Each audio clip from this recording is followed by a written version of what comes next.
वार्षिक परीक्षा 2022-23 मॉडल प्रश्न पत्र है। विषय गणित, कक्षा 8वीं, पूर्णांक 60 अंक का है।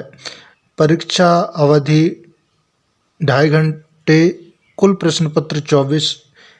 तो सबसे पहले अपना अनुक्रमांक, रोल नंबर लिखेंगे, फिर विद्यालय का नाम, फिर डाइस कोड, परीक्षा केंद्र का नाम, दिनांक। इस प्रकार से सामान्य जानकारी अपने भरेंगे बच्चे। तो सबसे पहले बहुविकल्पीय प्रश्न क्रमांक 1 से 10 तक बहुविकल्पीय प्रश्न रहेंगे। तो प्रश्न 1 है, परिमेय संख्या a का योज्य तत्समक है। तो परिमेय संख्या a का योज्य तत्समक है। a है ऋण a, b विकल्प है धन a, c है 1 और d है 0। तो a का योज्य तत्समक है, ए विकल्प सही है, ऋण ए। इस प्रश्न का आंसर है ए, ऋण ए। जब भी योज्य तत्समक है तो उन संख्याओं को ऋणात्मक कर देना है। प्रश्न 2, निम्नलिखित में से कौन सी संख्या पूर्ण वर्ग है?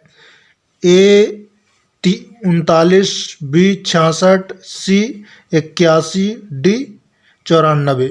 तो इनमें से कौन सी संख्या पूर्ण वर्ग है? मतलब किसी भी संख्या का उसी संख्या से गुणा करेंगे, जो संख्या लेंगे उसी से, तो वो संख्या आना चाहिए। तो ये है सी विकल्प 81। 9 का 9 से गुणा करेंगे तो 81 आ जाएगा।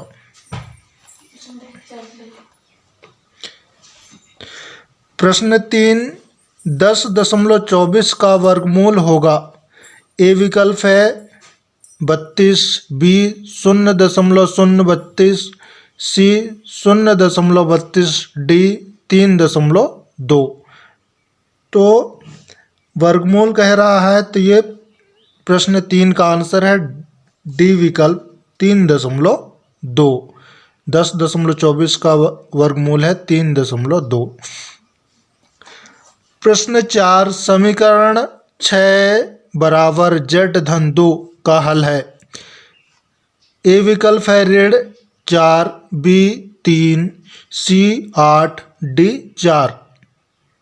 तो इसको किस प्रकार से हल करते हैं? इसको हल करने के लिए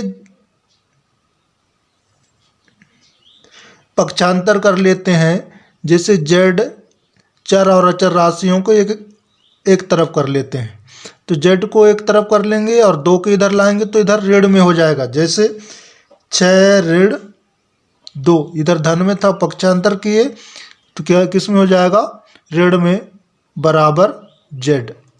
अब 6 में 2 घटाएंगे तो बचेगा 4 बराबर z।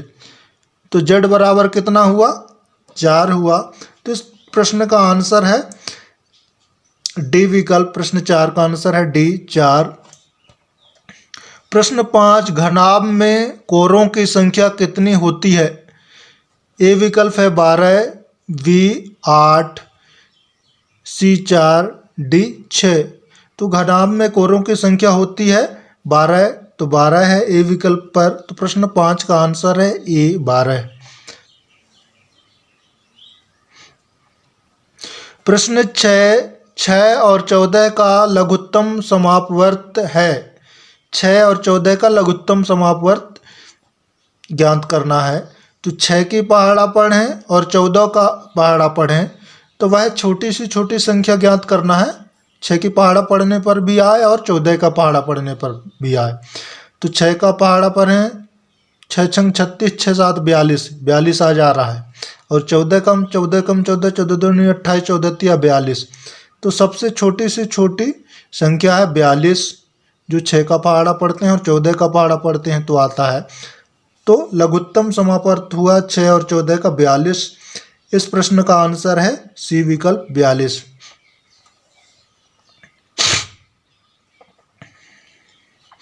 प्रश्न 7, उपर्युक्त चित्र में x का मान क्या होगा?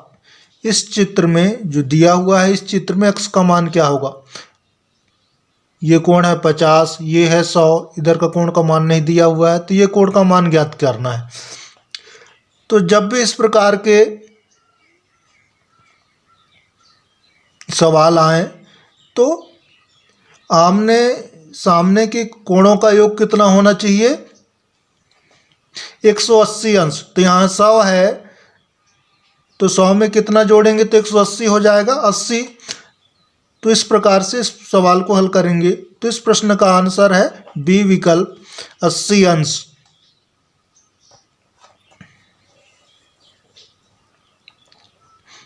प्रश्न 8, आयलर सूत्र होता है। आयलर का सूत्र क्या है?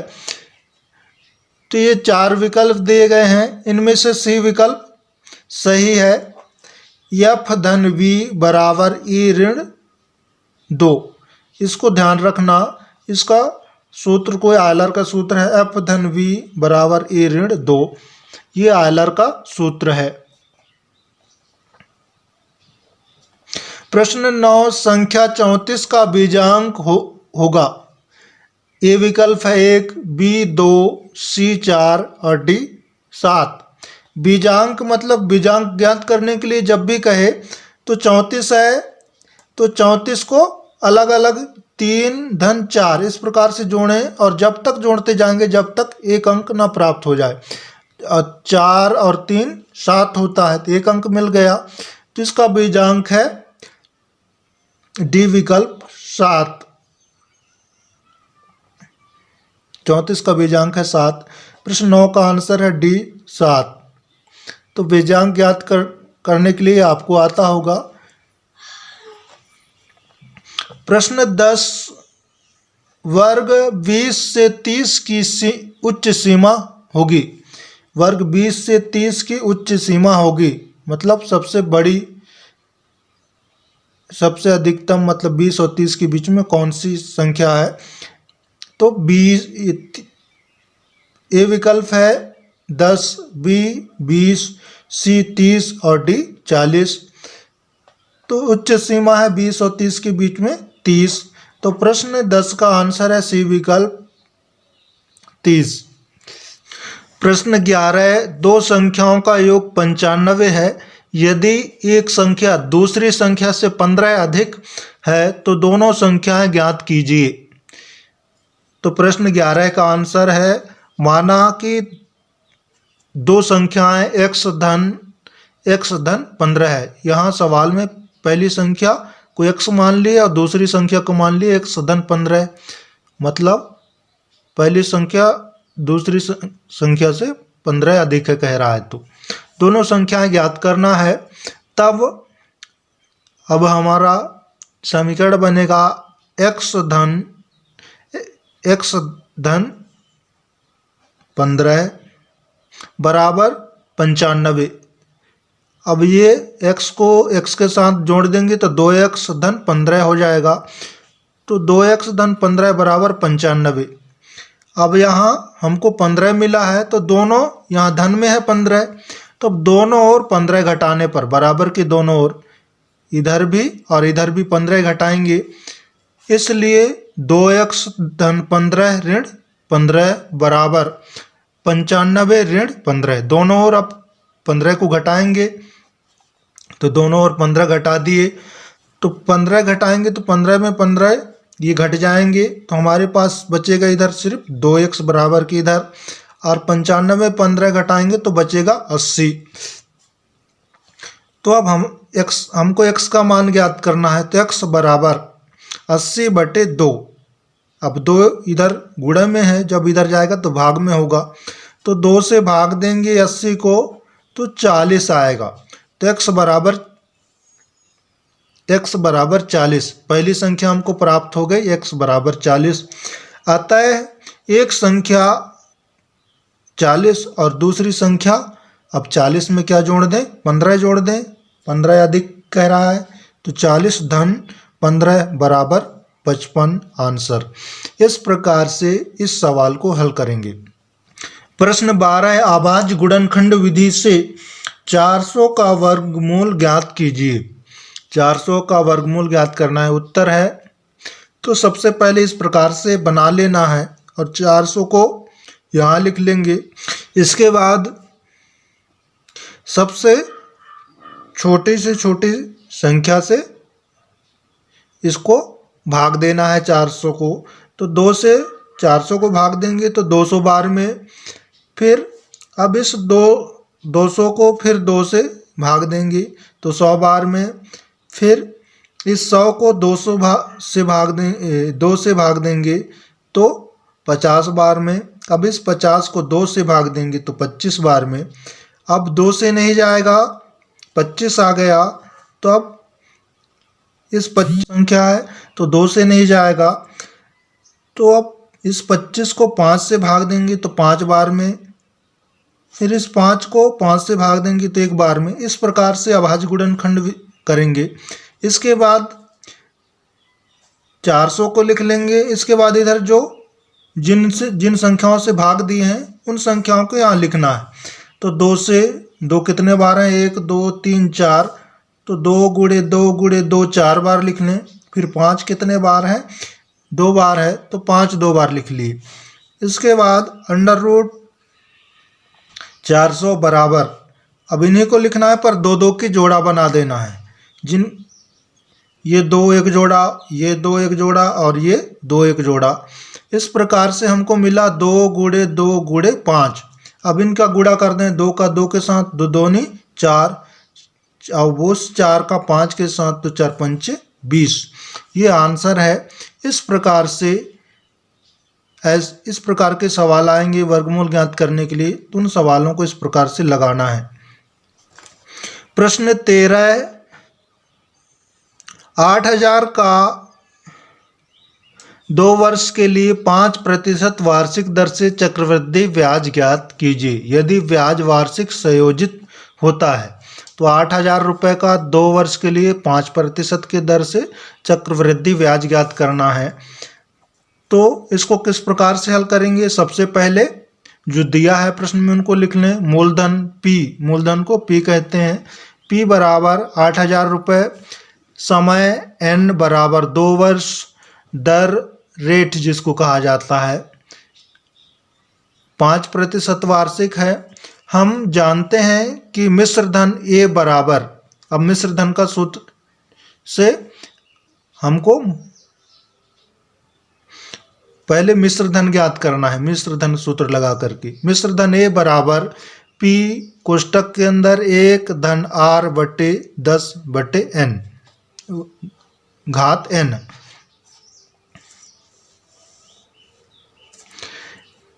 A बराबर 8000, अब 8 P की जगह में P का मान रखना है, 8000 रुपये है मूलधन, और 1 धन R के जगह में दर लिखना है तो 5 है दर बटे 100, और समय है 2 वर्ष तो N की जगह में 2 लिखेंगे, बराबर 8000।